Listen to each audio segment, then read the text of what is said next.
Hello everyone. मैं हूं मधुष्मिता और आज हम लोग स्टार्ट करने वाले हैं फरवरी मंथ का करंट अफेयर। ओके, तो फरवरी मंथ के करंट अफेयर का ये रहेगा हमारा पार्ट 1।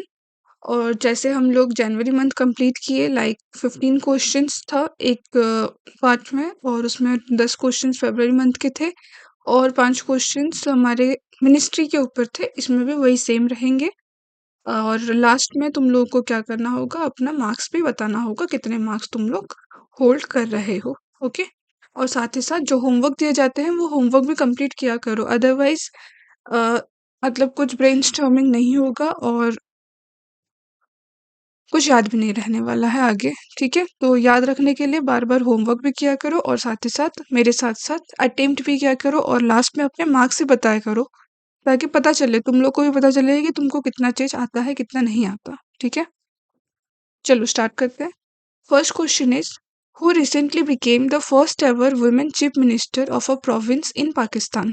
ठीक है, तो क्वेश्चन क्या बोल रहा है, क्वेश्चन बोला कि first ever women chief minister. ठीक है, पाकिस्तान का एक प्रोविंस, प्रोविंस मतलब क्या होता है, एक स्टेट। ठीक है, प्रोविंस का मतलब होता है स्टेट। तो पाकिस्तान के एक स्टेट में, कौन सा स्टेट है वो, by the way that is Punjab state. ठीक है, Punjab is part of both India and Pakistan, right. तो एक हिस्सा पंजाब का पाकिस्तान में है, एक हिस्सा पंजाब का इंडिया में है। तो पंजाब वाला जो पाकिस्तान पाकिस्तान वाला जो पंजाब रीजन है, उसमें क्या हुआ है, पहली बार पाकिस्तान की हिस्ट्री में, आज तक की हिस्ट्री में पहली बार एक फीमेल चीफ मिनिस्टर बनाया गया है। ठीक है, तो वो इनमें से कौन है? ऑप्शन सर, बेनज़ीर भुट्टो, मरियम नवाज, अस्मा जहांगीर या फिर हिना रवानी खान। ये है वो लेडी जो कि चीफ मिनिस्टर बनी है पंजाब प्रोविंस ऑफ पाकिस्तान की। ठीक है, तो उनका नाम क्या है? Her name is Maryam Nawaz. Okay, remember her name, that is Maryam Nawaz. Next, हम चलते हैं नेक्स्ट क्वेश्चन पे। ओके, इधर जाने से पहले इधर एक होमवर्क होमवर्क है, मुझे क्या बताना है तुम लोग को। Homework is independence day of Pakistan. ठीक है, इंडिपेंडेंस डे कब हुआ था पाकिस्तान का, वो बताना है। और उसके बाद पाकिस्तान का फर्स्ट प्राइम मिनिस्टर कौन थे वो बतानी है। ठीक है, एंड फर्स्ट प्रेसिडेंट कौन थे वो बताना है। और उसके साथ तुम लोग को ये भी देखना है कि पाकिस्तान का current PM and current prime president कौन है, एंड साथ ही साथ पाकिस्तान का capital as well as its currency. Okay, एक ओवरऑल स्टडी करके जानी है। क्या क्या ओवरऑल स्टडी? पहली चीज, पाकिस्तान का इंडिपेंडेंस कब हुआ। दूसरी चीज, उसके first PM and first president कौन है, as well as current PM and current president कौन है, और पाकिस्तान का कैपिटल क्या है एंड करेंसी क्या है। You have to do it as your homework. Okay, next question. Next question is the 13 ministerial conference of WTO। WTO का full form क्या है? World trade organization is being held at. Okay, WTO का 13 ministerial मतलब यहाँ पे ministers लोग जाके conference करते हैं। कॉन्फ्रेंस यानी कि क्या, एक जगह पर बैठ के बातचीत करना कि किस तरीके से क्या डेवलपमेंट किया जाए, क्या नहीं किया जाए, सब कुछ सब। ठीक है, तो 13 नंबर मिनिस्टेरियल कॉन्फ्रेंस था ये WTO का। WTO का फुल फॉर्म याद रखना है, वर्ल्ड ट्रेड ऑर्गेनाइजेशन। ये कहाँ पर हुआ? यूएस में या चाइना में या आबू धाबी में या फिर इजिप्ट में? So your correct answer will B Abu Dhabi. ठीक है, सो एक बार हम लोग आबू धाबी को मैप में देख लेते हैं। ये है हमारा क्या, gulf area. This is our gulf area. ठीक है, इसको हम गल्फ एरिया बोलते हैं। तो यहाँ पे देखो, ये है सऊदी अरबिया और ये है ओमान, ये वाला है येमेन, लिखा नहीं है, this is Yemen. Okay, and ये है यूएई। यूएई मतलब क्या, यूनाइटेड अरब एमाइरेट, और उसका capital that is Abu Dhabi. ठीक है, और वहीं पे क्या हुआ था, मिनिस्टेरियल कॉन्फ्रेंस हुआ था WTO का। ठीक है, अब WTO के बारे में कुछ और भी देख लेते हैं। तो WTO बना कब था? 1995 में। ठीक है, 1995 में। अब WTO का काम क्या होता है कि हर एक कंट्री को एक प्रॉपर ट्रेड ऑर्गेनाइजेशन में बांध के रखना। मतलब कोई भी कंट्री टू कंट्री हम लोग जो एक्सपोर्ट इंपोर्ट करते हैं, सामान भेजते हैं और सामान लाते हैं उस कंट्री से, तो उस जगह पे क्या होता है कि एक पर्टिकुलर टैरिफ लगे, एक पर्टिकुलर टैक्स लगे, जो कि हर कंट्री के लिए सेम टैक्स हो। जैसे कि मान लो इंडिया से कोई सामान अगर बाहर भेजा जा रहा है, तो उस सामान के ऊपर जहाँ पे भी जाए पूरी वर्ल्ड में, उस सामान के ऊपर पर्टिकुलर अमाउंट ऑफ टैक्स ही लगे, ताकि उसमें पार्शियलिटी या डिस्क्रिमिनेशन शो ना हो। तो उसी वजह से WTO आया था। तो ये 1995 में आया था, तो इसका क्या मतलब हुआ कि 1995 से पहले ये सब कुछ रेगुलेट नहीं होता था क्या? टैरिफ सेम नहीं थी? तो यस, टैरिफ सेम था, ठीक है? तो ये कौन करता था? General agreement on tariffs and trade, ये 1948 में बना था, ठीक है?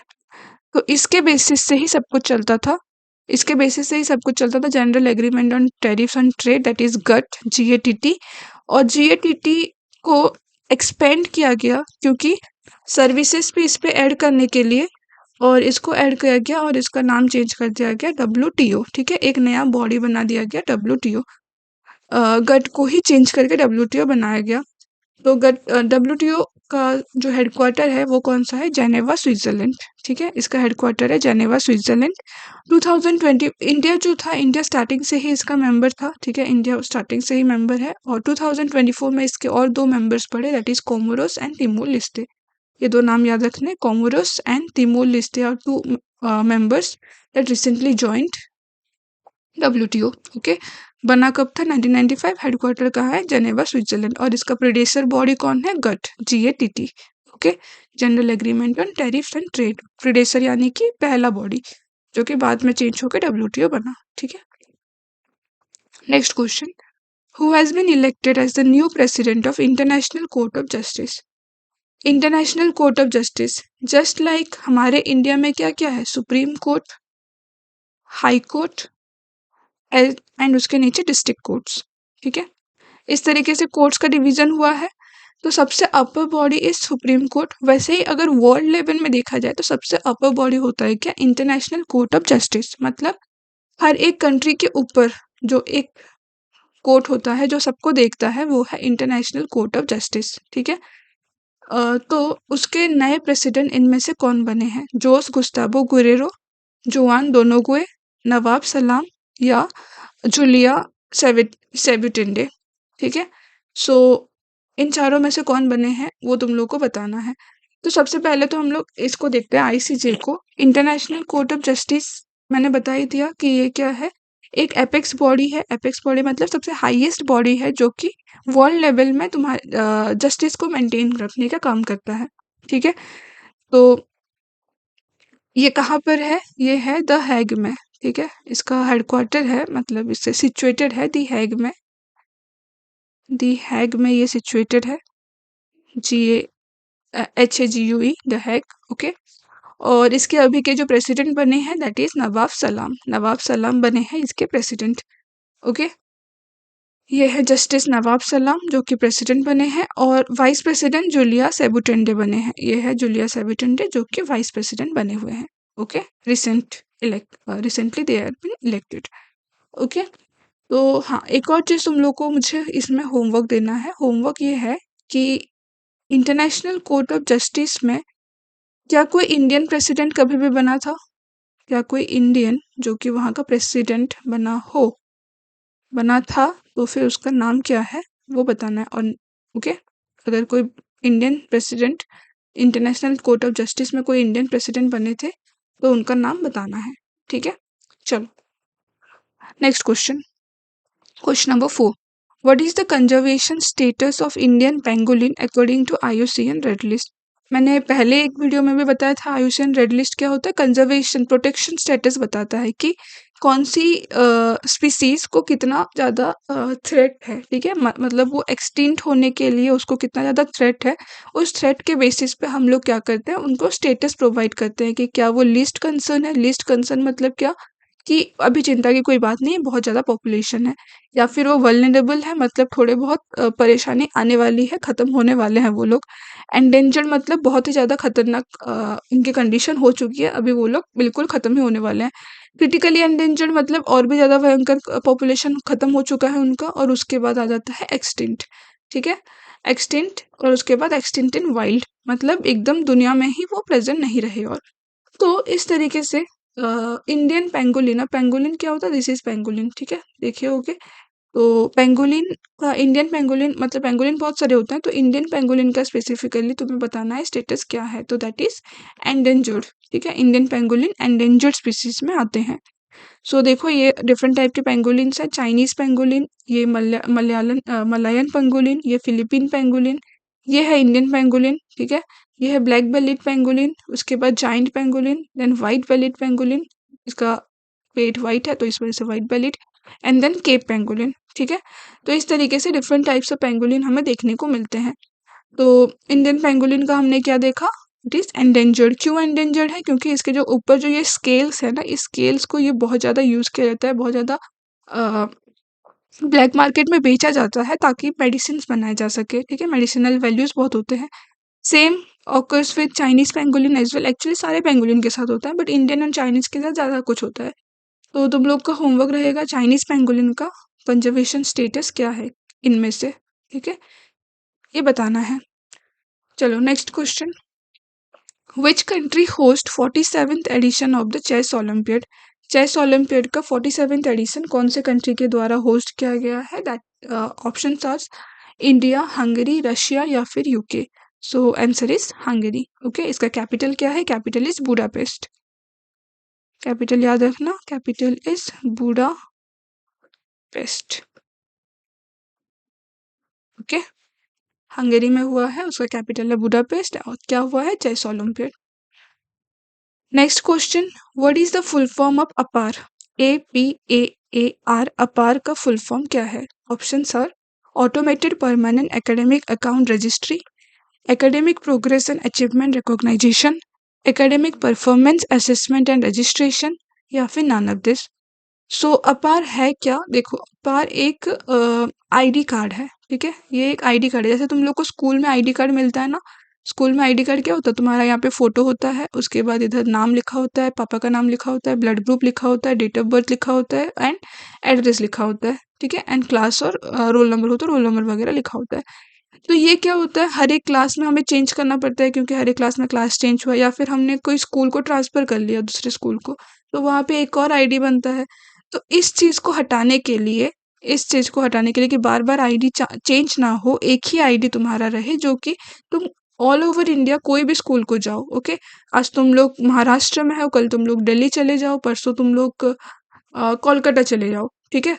तुम कहीं पे भी चले जाओ तब क्या होगा, तब भी तुम्हारा आईडी कार्ड सेम रहेगा, सेम चीज़ मेंशन होगी वहाँ पर, और उसी आईडी कार्ड के बेसिस पे तुम्हें बुक्स इशूज होंगे एंड बाकी जो भी रेलिवेंट चीज़ें हैं सब कुछ इशू होगा, तो उस आईडी कार्ड को हम अपार आईडी कार्ड बोलते हैं। तो ऑप्शंस क्या होगा, जबकि एकेडमिक अकाउंट रखता है तो आंसर हो गया automated permanent academic account registry, okay. Option A is correct, automated permanent academic account registry. Next question, what is the theme for the world wetland day 2024। World wetland day 2024 का theme क्या है, wetland and conservation, wetlands and biodiversity, wetland and human wellbeing, या फिर wetland awareness. So answer is wetland and biodiversity, okay. Wetland and biodiversity हो गया answer. सो इसमें एक छोटा सा होमवर्क, हम लोग वर्ल्ड वेटलैंड डे कब सेलिब्रेट करते हैं, कौन से डे को सेलिब्रेट करते हैं वो बतानी है, ठीक है। Next question, who became the new chief minister of Jharkhand after Hemant Soren resignation. Okay देखो, अभी क्या है, पहले फरवरी के टाइम पे हेमंत सोरेन को रेजिग्नेशन देना पड़ा था, ठीक है। वो थे चीफ मिनिस्टर ऑफ झारखंड, लेकिन उनको क्या करना पड़ा था, उनको रेजिग्नेशन देना पड़ा था, तो उनके जगह पर इनमें से कोई एक आए थे, चंपाई सोरेन, महुआ माझी, या बालूलाल मारंडी, या फिर रघुबर दास, ठीक है। इनमें से कोई और किसी ने इनको रिप्लेस किया था। तो अभी फिर से हेमंत सोरेन दोबारा आ चुके हैं, तो अभी अगर recent chief minister of Jharkhand अगर याद रखना है तो that is Hemant Soren, okay. ये भूलना नहीं है, ये आंसर।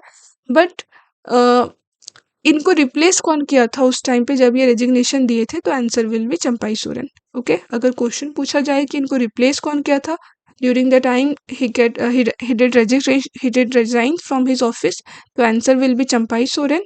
बट अगर पूछा जाए कि who is the recent CM of Jharkhand, that is Hemant Soren, okay. देख सकते हो ये है हेमंत सोरेन और ये है चंपाई सोरेन।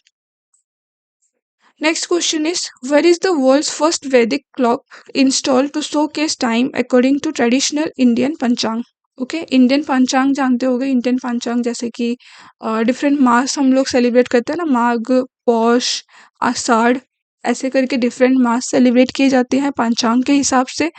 तो उस पंचांग के हिसाब से ही एक वैदिक क्लॉक बनाया गया है, वर्ल्ड का पहला वैदिक क्लॉक है ये, ओके। ये बिल्कुल याद रखना है, सिर्फ इंडिया का नहीं, देते ये है क्या, that is the first Vedic clock of the world itself.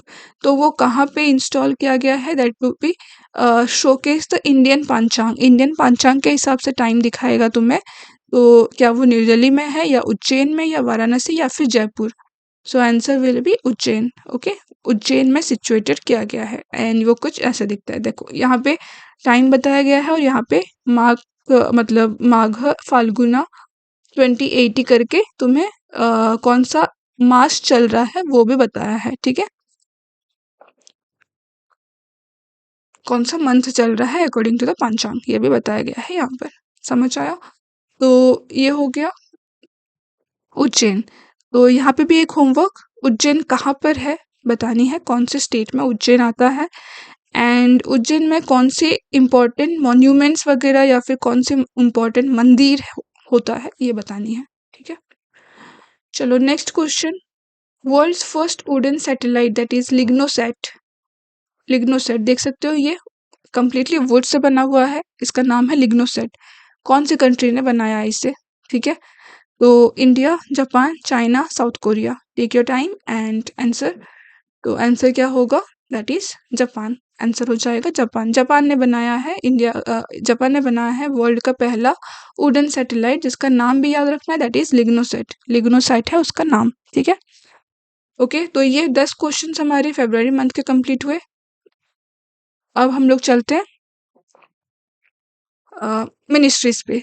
तो पहला question is who is the present minister of MSME. MSME क्या होता है, micro small and medium enterprises. Full form याद रखना है, micro small and medium enterprises. तो इसके करेंट मिनिस्टर कौन बने? ऑप्शंस आर शिवराज सिंह चौहान, जितन राम मांझी, राजीव रंजन सिंह या फिर उनको एक और नाम है लल्लन सिंह, सर्बानंद सोनोवाल। तो ऑप्शन हो जाएगा, आंसर हो जाएगा क्या, जितन राम मांझी। ठीक है, जितन राम मांझी बने क्या, present minister of MSME that is micro small and medium enterprises. Okay, तो यहाँ पे एक छोटा सा होमवर्क ये रहेगा, सर्बानंद सोनोवाल जो नाम लिखा है यहाँ पर, ये किस स्टेट के किस स्टेट के चीफ मिनिस्टर रह चुके हैं?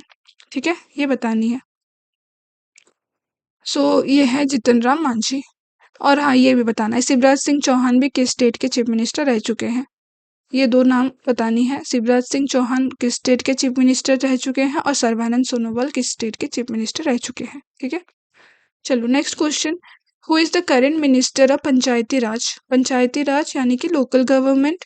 तो इनके करेंट मिनिस्टर कौन है, शिवराज सिंह चौहान, जितन राम मांझी, राजीव रंजन सिंह या Sarbananda Sonowal. So answer will be Lalan Singh, that is Rajiv Ranjan Singh. Okay, option C is correct, ये है लल्लन सिंह।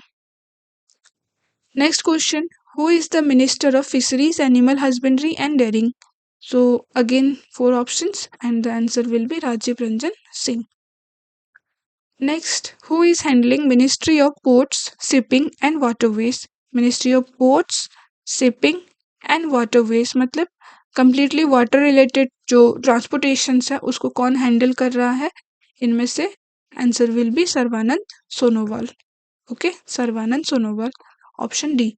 ये है सर्बानंद सोनोवाल और होमवर्क याद रहेगा, कौन से स्टेट के ये चीफ मिनिस्टर थे ये बतानी है। ठीक है, last question of today session is who is the current minister of social justice and empowerment. Option are Virendra Kumar, Jitan Ram Manjhi, Jual Oram या सर्बानंद सोनोवाल।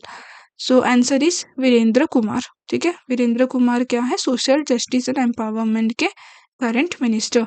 सो यहाँ पे हमारे 15 के 15 क्वेश्चंस कंप्लीट होते हैं एंड आई होप कि तुम लोगों ने भी अटेंड करा है क्वेश्चन, और जिसने भी अटेंड करा है कमेंट सेक्शन में नीचे अपना मार्क्स बताओगे, और वीडियो अगर अच्छा लगा हो तो लाइक करोगे, शेयर करोगे, सब्सक्राइब करोगे। Thank you so much.